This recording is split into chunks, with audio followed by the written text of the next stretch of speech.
Hi, I'm Simen here at Depalma House, and this is Lunar Rae.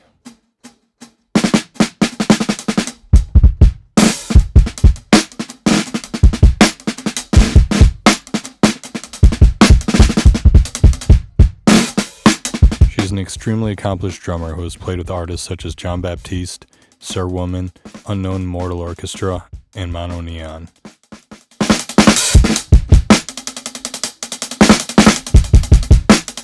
We recently finished our recording setup, and we wanted to do a drum session to test out our sounds. I get really lucky having such talented friends because this is actually the first drum session we've done here. The best part of the day was getting to listen to Lunar play. She played for 40 minutes straight. Here's a couple of snippets from the session.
The snare is the Ludwig Universal, just has a factory heads on it. I bought it from Guitar Center on sale for I believe $300. The hi-hats were Istanbul 30th anniversary hi-hats.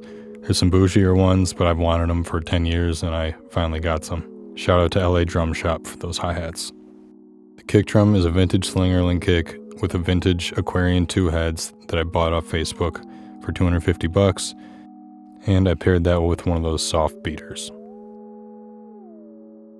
As I mentioned before, I'm not sure I'd use the same microphones as I did this session, or at least not in the same place. However, I am happy with how it turned out, and let me tell you what we used. For overheads, I used a classic, the Coles 4038. This is a figure 8 pattern ribbon mic that has a very nice full frequency response, is moderately sensitive, and is very well known for being good at overheads. What I decided to do was put a very narrow space pair over the kit.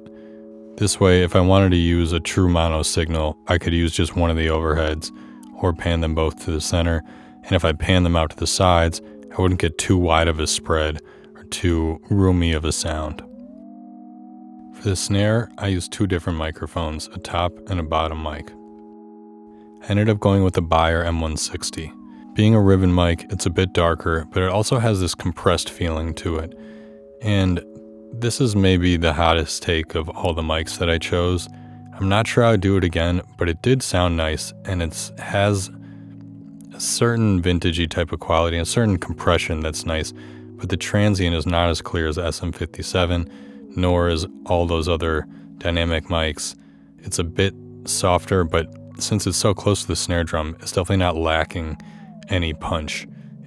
Although the SM57 is the classic, I really wanted to get a nice isolated snare sound, and the SM57 doesn't have the same type of isolation that I often hope for or kind of associate with it. Because of that, I wanted to go for a microphone with a hypercardioid pattern so that I could reject as much of the hi-hat and as much of the kick drum as I could, especially in that snare top. For the snare bottom, I really like a saturated sound. I use the Electro Voice 664. It's a hypercardioid dynamic microphone, so it's plenty of transient, but it's also a bit thinner and a bit crunchier and a bit brighter than a bunch of the other microphones on the list there. I want the bottom of those snares to be crunchy and really add a kind of splat sound that I hear in a lot of old drum breaks. It's a hypercardioid dynamic microphone, so it's plenty of transient, but it's also a bit thinner and a bit crunchier and a bit brighter. It's definitely old school sounding, but I don't need a ton of fidelity from the snare bottom. I just want that nice crunch and kind of brightening of the snare. The hi-hat, I ended up using a Beyerdynamic also. I could have used Electro Voice if I wanted kind of tinnier, sound, but I ended up going with the Beyer. They're both good options, but I definitely got a softer, more forgiving sound this way. I'm not sure if that was totally the right answer, but it ended up working out and it sounds great. So there's two more microphones to talk about. The next is the kick drum microphone. That's an Audix D6. I've had this kick drum microphone since I was maybe 20 years old. I really like it. It's held up great. It has a bit of a click, but not as much as a Beta 52. Oftentimes I end up cutting that click out, but I really wanted to use this to capture the subs, the super lows, the very modern low end of the kick drum, so I can mix that in and get a really full sounding break from sub to high end. In the future, it'd be fun to try some other vintage kick drum mics, or just some other ones in general, but I'm very happy with the sound of this, especially for the subs. The last microphone pair I used was a stereo pair that I put in the windowsill, and it's a Philips intercom microphone that was used to plug into like an office intercom or something like that with a 1/4-inch jack. It's a very thin, tinny, crunchy sound, and I did the whole compress the crap out of it thing, and I'm very happy with the result.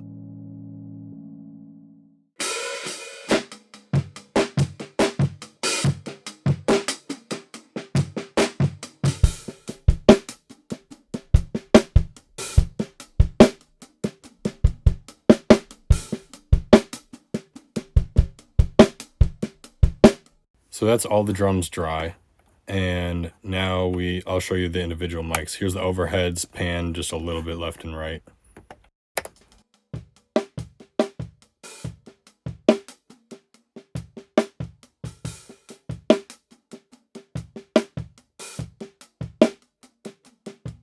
Here is the kick drum.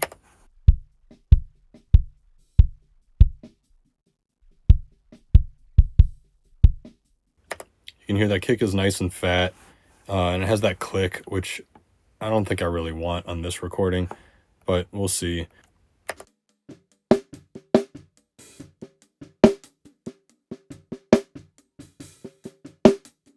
So as you can hear, it's pretty good rejection on the snare top, but it's a bit soft. Even though you do have a really pleasant transient, it's definitely compressed from that ribbon. Here's our snare bottom. As you can hear, it's very papery.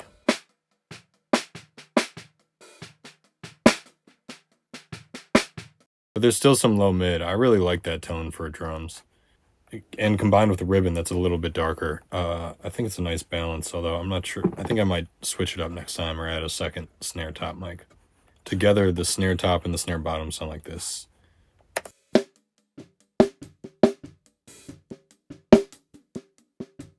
Here's with the snare bottom cranked up.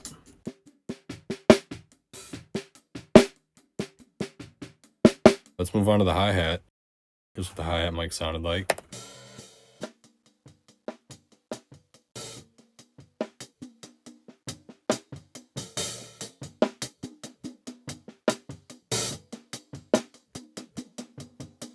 I love that vintagey ribbon sound that it's getting. However, there's too much low end, and I definitely need to cut most of that out. And here's the two, we can call them effects mics, the room mics, those intercom mics.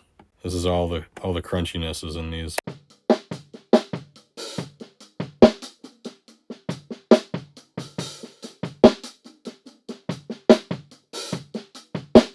Very boxy sounding, but I definitely like them. So let's go in one by one and see just the basic cleanup that we want to do.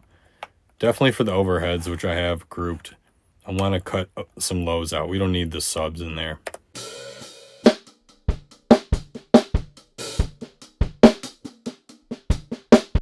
Probably do 24 dBs per octave.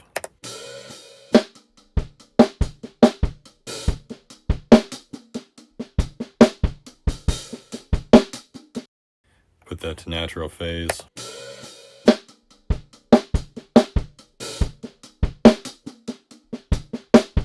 And I was experimenting with a phaser on the overheads. I thought it sounded kind of cool.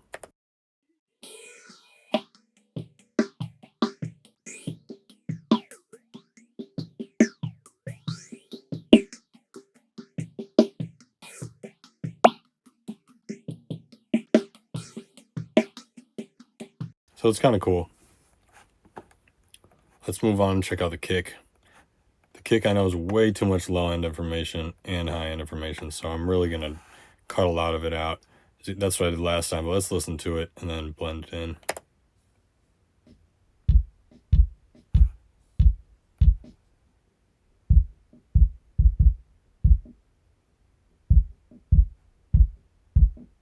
I think that's fine. And then 32 is where I have the low end cut off here. Could probably be a bit higher, but this is fine. I'll go to natural phase for now.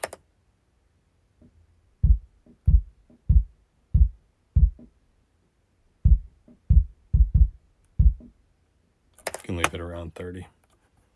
Let's move on to the snare top. So this apparently, compared to, I think I started with the kick as the center for my phase. I flipped the phase, it looks like, because I believe I left that on there. Let's add in whatever I have here.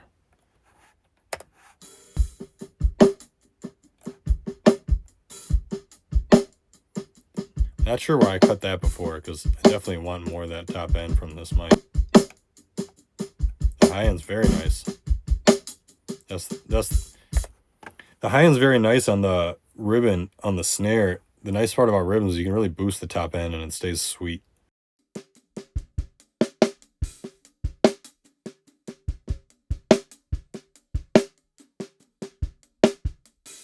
Let's see about the low end, how much we want.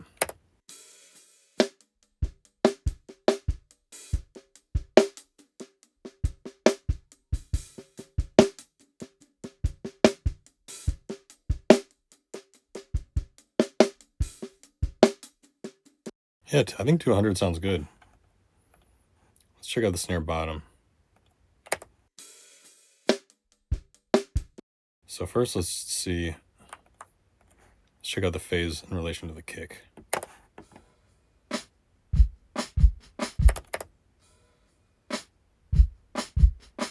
That does sound better.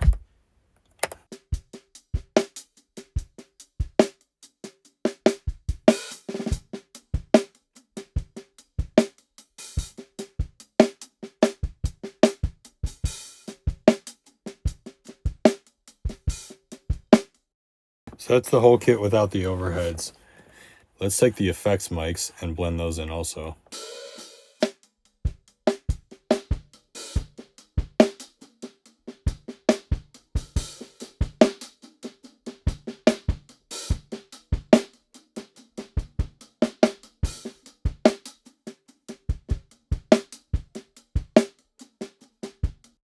Those effects mics give it a bit of depth. A different perspective on the sound, both in location of their placement and in the tonality. Cool. Okay, so let's talk about the two bus real quick. That's the last thing. I put another filter here. I'm going to change it from zero latency to natural phase. But that's just to make sure there's nothing extraneous in those subs. This leveler I really like. Has a ton of crunchiness, and I'm using it very heavily. I've used the real one back in the day, and it sounds even a little bit better, has that extra little bit of magic, but probably not as useful. This is much easier to use and much more practical, and you can get a nice blend on it. The other one's chaotic, but awesome sounding. The real one, meaning the hardware. So that's this I have on there. Then I have another clipper. Not doing nearly as much, not using the sub boost. The Mojo is really nice. It's like a presence kind of knob.